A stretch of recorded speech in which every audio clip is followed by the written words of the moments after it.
Bonjour, je répondrai à vos commentaires tous les 15 jours, le dimanche, dans une vidéo à 16 heures. N'hésitez pas à me poser des questions. À bientôt.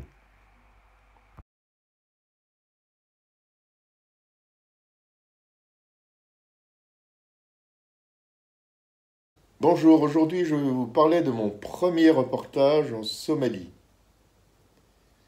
C'était juste après les attentats du 11 septembre. Le président Bush, président des États-Unis, cherchait Bin Laden. Certaines informations ont fuité, disant qu'il y avait uniquement deux pays où Bin Laden pouvait être, c'était en Somalie et en Afghanistan. Finalement, j'arrive à avoir un contact à Paris, une Somalienne, une jeune Somalienne, qui me dit, moi je peux avoir un filon pour aller jusqu'à Mogadiscio, mais il va falloir que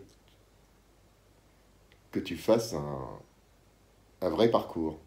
J'accepte sa proposition. Il me faudra aller d'abord à Dubaï, de Dubaï prendre un vieil avion jusqu'à Mogadiscio, et à Mogadiscio, me faire protéger par des mercenaires somaliens qui sont là et qui m'attendront. Des miliciens mercenaires attendent pour escorter et, au cas échéant, protéger les nouveaux arrivants, car en Somalie, l'enlèvement et les meurtres d'étrangers est une chose courante. La Somalie reste le pays le plus dangereux du monde.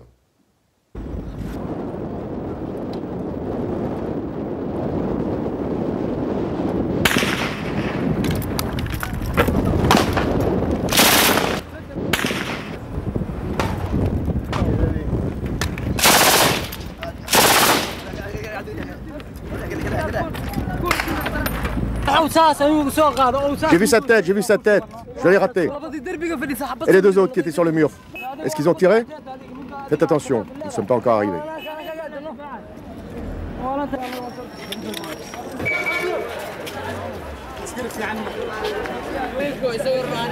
Ne me filme pas, toi. Ce ne sont pas des gens de Mogadiscio, ce sont des gens armés qui s'imposent dans cette ville, ce sont des étrangers qui nous ont tiré dessus. Ils ne veulent absolument pas que vous les filmiez, c'est mauvais pour eux. Ils ne veulent pas que vous puissiez les voir.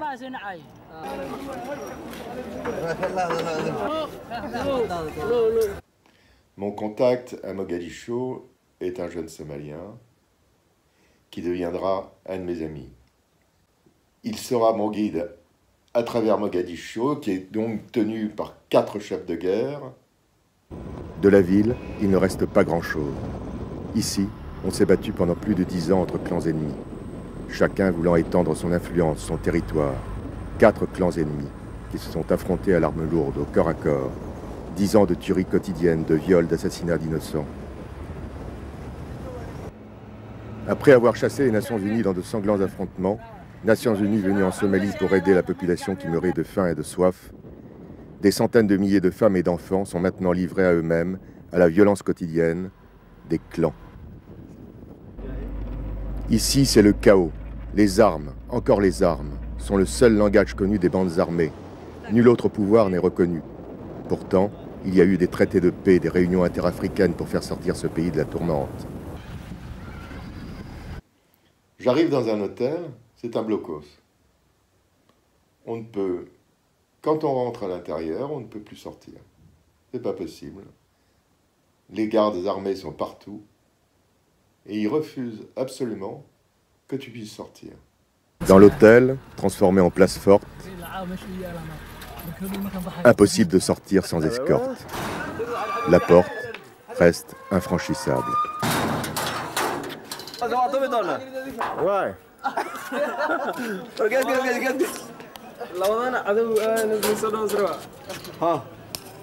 Yes. Le soir même de mon arrivée, je suis convié à une fête dans un hôtel. Dans le secteur du gouvernement provisoire, un hôtel qui abrite les dignitaires. C'est la fête, irréelle dans un monde aussi démuni de tout. C'est la fête des chefs de clan, ou plutôt, de ceux de cette administration transitoire. Alors là, c'est complètement surréaliste. entre la pauvreté, la déchéance de beaucoup, l'extrême pauvreté de tous ces Somaliens, et puis les fêtes invraisemblables dans cet hôtel. Incroyable. Direction le centre-ville et le Barakats Market. C'est là où il y a une banque qui est désignée par la CIA comme étant une banque qui distribue des avoirs à des comptes terroristes. Tout autour de cette banque, un grand marché, un très très grand marché, avec des commerçants un peu énervés en voyant un occidental. Mais la Barakats Bank, selon Washington, est la vitrine officielle d'un groupe islamiste très proche d'Oussama Ben Laden. Bush. W. Bush. George W. Bush. Ouais. This is W. Bush? Yes. Give me your opinion. No. Ce groupe, Aïta d'Al-Ismailia, est devenu, depuis 1996, un véritable groupe armé avec des structures solides, qui sont dénoncées par l'Éthiopie qui a lutté contre ces milices. Ce sont tous des islamistes, des extrémistes. J'arrive devant une échoppe, et qu'est-ce que je vois? Le portrait de Bin Laden au fond.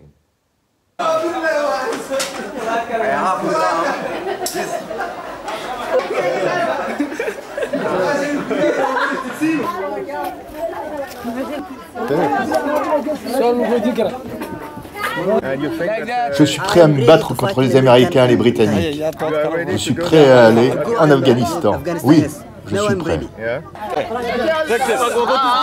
Tous les Somaliens sont derrière Oussama Ben Laden. Nous sommes solidaires d'Oussama Ben Laden, car c'est un homme bien.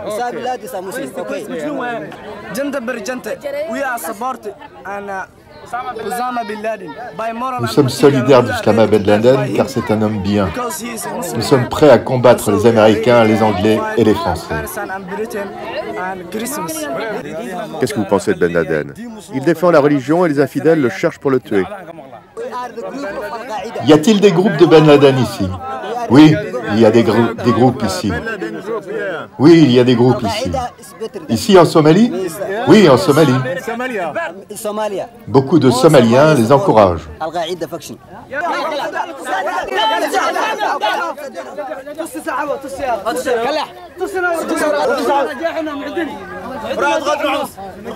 What do you want to say?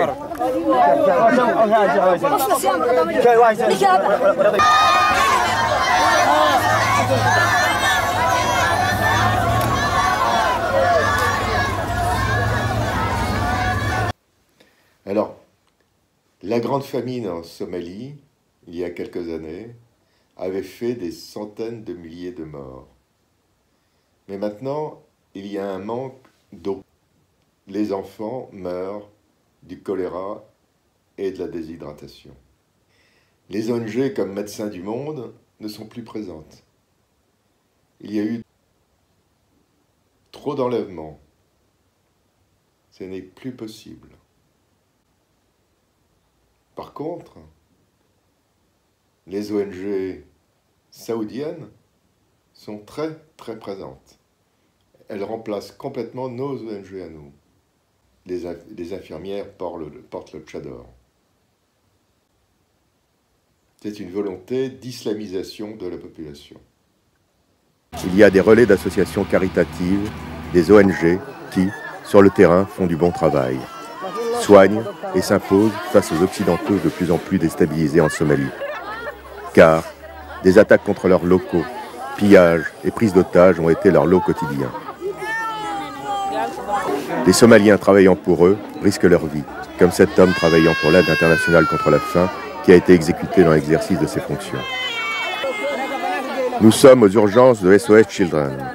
Ici, on attend pendant des heures les médecins débordés. Le principal problème actuellement, c'est la sécheresse. Dans cette ville, on meurt de déshydratation, de diarrhée et d'anémie. Ce sont les enfants qui les premiers trinquent.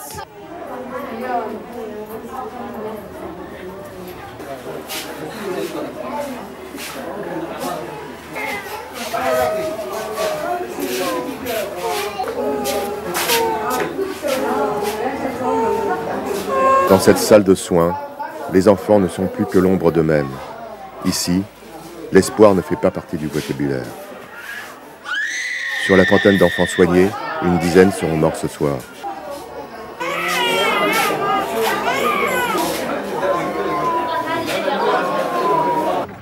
Un autre quartier de la ville, d'autres clans qui s'interposent, un incident, des menaces, encore des menaces.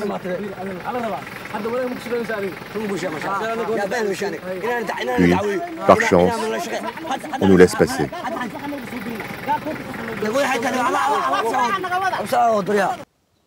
Et nous arrivons dans un quartier que l'on appelle le quartier des ambassades, mis à sac, complètement détruit. On y voit le quartier général de l'ONU, l'ambassade de France, l'ambassade des États-Unis. Il n'y reste plus rien. Et là, les habitants errent encore. C'est épouvantable.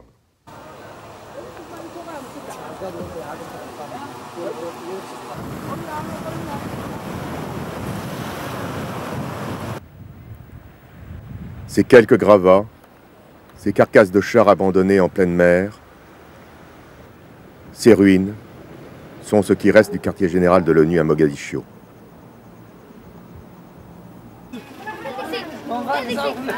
Des patrouilles motorisées circulent. Il faut garder le terrain si chèrement gagné, y faire régner son ordre. Malgré les combats acharnés, les habitants de Shingani sont restés là. Ils n'ont jamais voulu partir. Ils se sont terrés pendant les affrontements, puis, un semblant de paix est revenu, la vie a repris. Ils sont des milliers à habiter ces ruines du quartier des ambassades. Des milliers à survivre sous l'œil des miliciens armés. Des milliers à avoir faim et soif. Les enfants récupèrent dans les trous et les gravats tout ce qui peut servir à la vie de la famille, au risque de leur vie. Car, de temps à autre, on entend une détonation. C'est une mine qui vient d'exploser. Au bout d'une semaine et demie, je décide de prendre un vieux coucou pour Dubaï. C'est un scoop. Personne n'est allé en Somalie depuis 10 ans.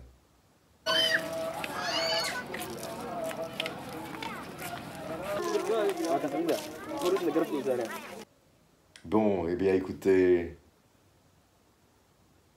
à très bientôt sur ma chaîne. Abonnez-vous. Au revoir.